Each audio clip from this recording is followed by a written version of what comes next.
کا دعویٰ تب درست ہوگا جبکہ اللہ کے بھیجے ہوئے پیغمبر کی فرما برداری اور اطاعت کی جائے گی۔ اور اس کا نتیجہ کیا ہوگا کہ اللہ تم سے محبت کرنے لگے، محبت کا بدلہ محبت۔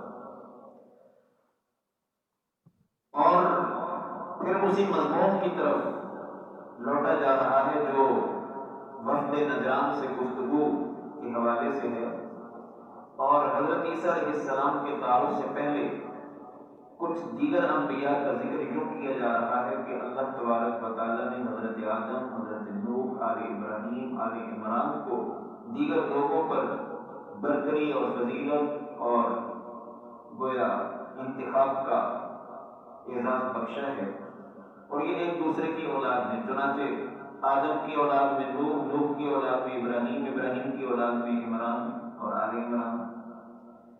آگے تذکرہ حضرت عیسیٰ علیہ السلام کے خاندان کا شروع ہو رہا ہے، لیکن اوپر سے، کہاں سے؟ امرات عمران سے۔ عمران حضرت عیسیٰ علیہ السلام کے نانا ہیں اور حضرت مریم کے والد ہیں، اور حضرت مریم کی جو والدہ ہیں ان کو یہاں امرات عمران کے لقب سے یاد کیا جا رہا ہے۔ عمران کی بیوی، نام ان کا تھا حنہ بنت فاقوس، اور یہ کہا جا رہا ہے کہ امرات عمران نے ایک نظر مانی تھی۔ دراصل عمران اور ان کی بیوی حنہ کے ہاں اولاد نہیں تھی ایک طویل عرصے سے، تو لکھا یہ ہے کہ امرات عمران یعنی حنہ نے ایک پرندے کو دیکھا کہ وہ اپنے بچے کو خوراک دے رہا ہے اس کے منہ میں، تو دیکھ کر ان کے دل میں بھی بات کی کاش میری بھی اولاد ہوتی ہے۔ تو اب اللہ سے انہوں نے دعا کی اور ساتھ نظر مانی کہ اے اللہ، اگر آپ مجھے کوئی بچہ عطا فرمائیں گے تو میں اس بچے کو بیت المقدس کی خدمت کے لیے وقف کر دوں گی۔ اب اس دعا کے اندر ایک چیز چھپی ہوئی تھی کہ بچی کی بجائے بچے کی تمنا، اس لیے کہ بیت المقدس کی خدمت کے لیے اور عبادت کے لیے وقف بچوں کو کیا جاتا تھا، بچیوں کو نہیں کیا جاتا تھا۔ لیکن ہوا کیا کہ اللہ نے دعا قبول فرمائی، لیکن بچے کی بجائے بچی کی شکل میں۔ اب جب بیٹی پیدا ہوئی یعنی مریم کی ولادت ہوئی تو یہ کہنے لگی کہ اے اللہ، یہ تو بچی ہوگی، میری نظر کیسے پوری ہوگی؟ عام طور پہ بچے وقف کیے جاتے ہیں۔ اللہ نے جو جواب دیا ہے وہ دیکھیے کیا ہے، وَلَيْسَ الذَّكَرُ كَالْأُنثَىٰ۔ اس کا ایک مفہوم تو یہ ہے کہ بچہ بچی جیسا نہیں ہو سکتا، لیکن مفسرین نے یہاں ایک اور نقطہ افریدی کی ہے کہ جس بچے کی تمنا آپ کو تھی وہ بچہ اس بچی کا ہم پلہ نہیں ہو سکتا۔ یہ بچی بہت سارے بچوں سے بڑھ کر ہے اور نمایاں ہے۔ چنانچہ اللہ ہی کے حکم سے انہوں نے نام رکھا مریم، اور اللہ کی پناہ میں شیطان مردود کی شرارت سے اللہ کی پناہ میں ان کو دیا۔ تو اللہ فرمانے فَتَقَبَّلَهَا رَبُّهَا بِقَبُولٍ حَسَنٍ، اللہ تبارک و تعالیٰ نے اس بچی ہی کو اچھی قبولیت کے ساتھ قبول کیا اور اس کی بڑی اچھی پرورش کا انتظام اللہ نے فرمایا۔ چنانچہ زکریا علیہ السلام کے حصے میں ان کی کفالت آئی، اور کفالت کے سلسلے میں ایک مرحلے کا ذکر اگلے رکوع میں ہے، ہم یہی کر لیتے ہیں۔ وہ یہ ہے کہ جب مریم کی پیدائش ہوئی اور نظر تو پہلے سے مانی ہوئی تھی، بچی ہونے کے باوجود مریم نے نظر کے مطابق اس کو بیت المقدس کے لیے وقف کر دیا۔ لیکن اب مریم کی کفالت کون کرے؟ تو جتنے بھی بیت المقدس کے مجاورین تھے، عبادت گزار تھے، تو ان میں سے ہر ایک کی تمنا تھی کہ اس بچی کی پرورش میرے حصے میں آئے۔ حضرت زکریا علیہ السلام بھی انہیں میں سے تھے۔ ویسے تو ترجیح بھی حضرت زکریا کے لیے بنتی تھی، اس لیے کہ حضرت زکریا علیہ السلام کا رشتہ مریم کے ساتھ خالو کا بنتا ہے۔ ان کی والدہ حنا کی بہن ان کے گھر تھی، حضرت زکریا علیہ السلام کے گھر. لیکن باقی جو بیت المقدس کے متولیان یا مجاورین تھے وہ اس بات کو نہیں مان رہے تھے، تو اللہ نے پھر ایک قرآن اندازی کی شکل بنوا دی. حکم ان کو یہ ہوا کہ جو قریب نہر بہتی ہے، یہ جن قدموں سے یہ تورات لکھا کرتے تھے، تو انہیں یہ حکم دیا کہ اپنی اپنی قلمیں اس پانی کے بہاؤ میں بہا دیں. ظاہر قلموں نے بہتے ہوئے پانی میں اسی رخ کی طرف جانا ہے جس طرف پانی جا رہا ہے، لیکن جس کی قلم الٹے رخ بہنے لگے گی یہ نشانی ہوگی اس بات کی کہ مریم کی کفالت اس کے حصے میں ہے. چنانچہ سب نے اپنی قلمیں ڈالی، سب کی قلمیں پانی کے رخ پر بہہ رہی تھی، حضرت زکریا علیہ السلام کی قلم الٹی چلنے لگی.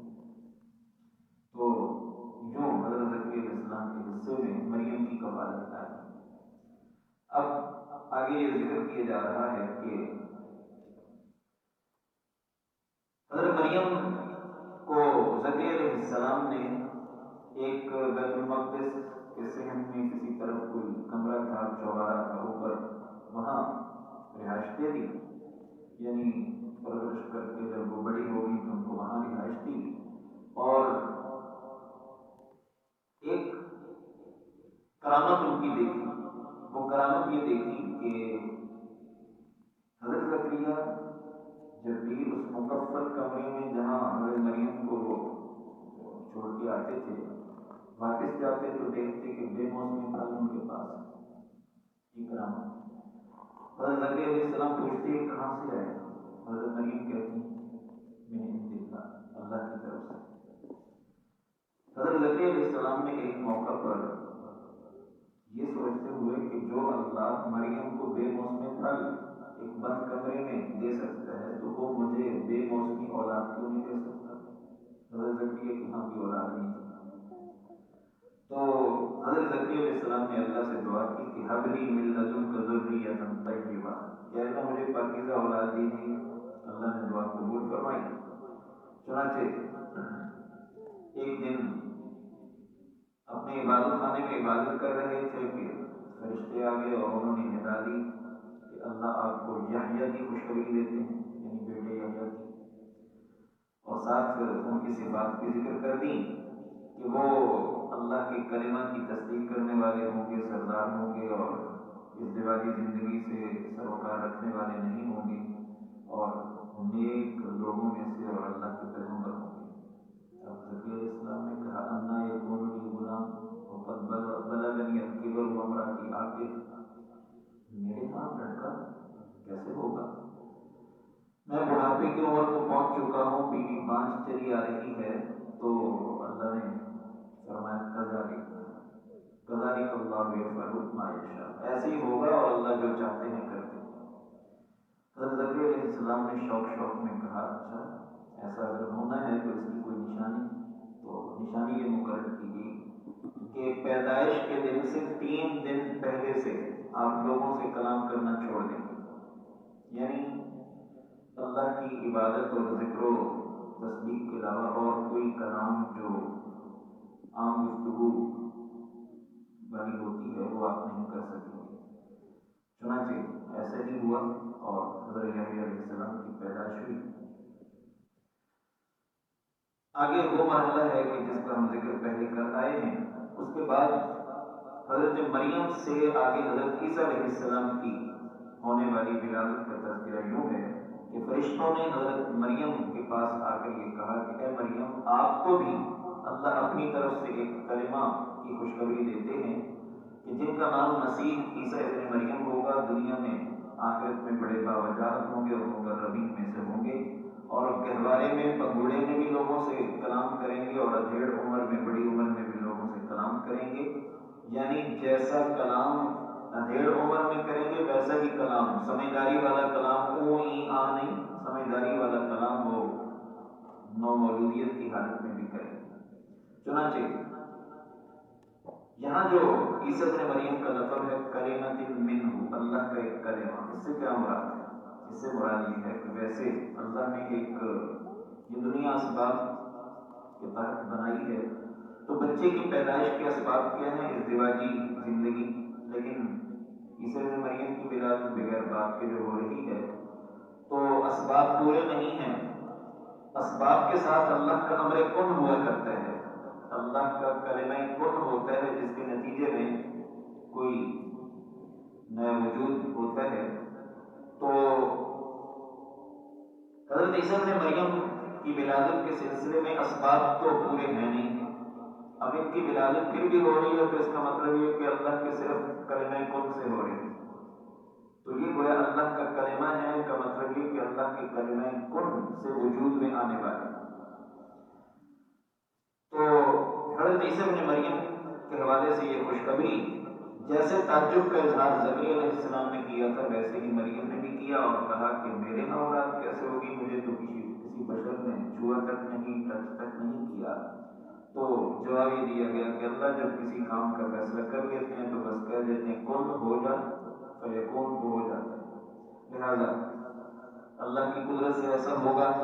اور مزید حضرت عیسیٰ ابن مریم کی صفات یہ ذکر کی جا رہی ہیں کہ اللہ تبارک و تعالیٰ ان کو کتاب، حکمت، تورات، انجیل سب کا علم دیں گے، بنی اسرائیل کی طرف بحیثیت پیغمبر ہوں گے، اور اللہ کی طرف سے کچھ معجزات ان کو دیے جائیں گے۔ وہ کہیں گے کہ میں مٹی کی ایک شکل پرندے کسی بنا کے پھونک مارتا ہوں تو وہ پرندہ بن جاتا ہے، اللہ کے حکم سے میں مادرزاد نابینا اور برس کی بیماری والے کو ٹھیک کر سکتا ہوں، میں مردوں کو اللہ کے حکم سے زندہ کر سکتا ہوں، جو کچھ تم کھا کے آتے ہو یا گھروں میں ذخیرہ کرتے ہو میں اس کی خبر بھی تمہیں دے سکتا ہوں۔ یہ سارے عیسیٰ علیہ السلام کے معجزات، اور مزید صفات یہ کہ تورات کی تصدیق کرنے والے ہوں گے، البتہ بعض سابقہ حرام چیزوں کو حلال بھی کریں گے، یعنی کچھ احکام میں تبدیلی ہوگی۔ فلما احس عیسیٰ منهم الکفر قال من انصاری الی اللہ، عیسیٰ علیہ السلام جب پیدائش کے بعد وہ مرحلہ بھی ہوا کہ بچپن میں انہوں نے کلام کیا، لوگوں نے جب ماں پر تہمت لگائی تو انہوں نے بچپن میں کہا انی عبداللہ، میں اللہ کا بندہ ہوں، آتانی الکتاب وغیرہ، جس کا ذکر سورہ مریم میں ہے۔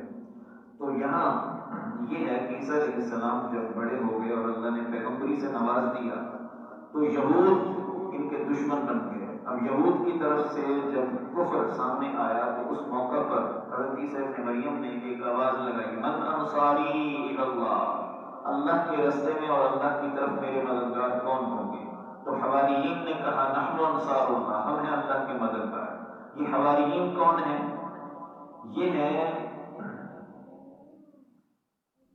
وہ ابتدائی عیسیٰ علیہ السلام پر ایمان لانے والے کہ جو دھوبی پیشہ لوگ تھے، کپڑوں کو چمکاتے تھے۔ عیسیٰ علیہ السلام کی ملاقات ہوئی، فرمایا کیا کپڑے چمکا رہے ہو، اور دل چمکانا سکھاؤں۔ چنانچہ مان گئے، پیچھے لگ گئے۔ حضرت عیسیٰ ابن مریم کے یہ پہلے گویا ایمان لانے والے بنے، تو ان کا لقب ہے حواریین۔ اور اس کے بعد اس بات کا ذکر کہ یہودیوں نے عیسیٰ علیہ السلام کی دشمنی میں اپنی چال چلی، اللہ نے اپنی چال چلی، اور اللہ کی چال ظاہر ہے ان کی چالوں کے مقابلے میں کہیں بہتر، برتر اور کامیاب۔ چنانچہ ہوا کیا؟ جو ہوا وہ اگلی آیت میں بتایا جا رہا ہے۔ آیت نمبر 55 میں ہے کہ اذ قال اللہ یا عیسیٰ انی متوفیک ورافعک الیک، کہ عیسیٰ ابن مریم علیہ السلام میں آپ کو پورا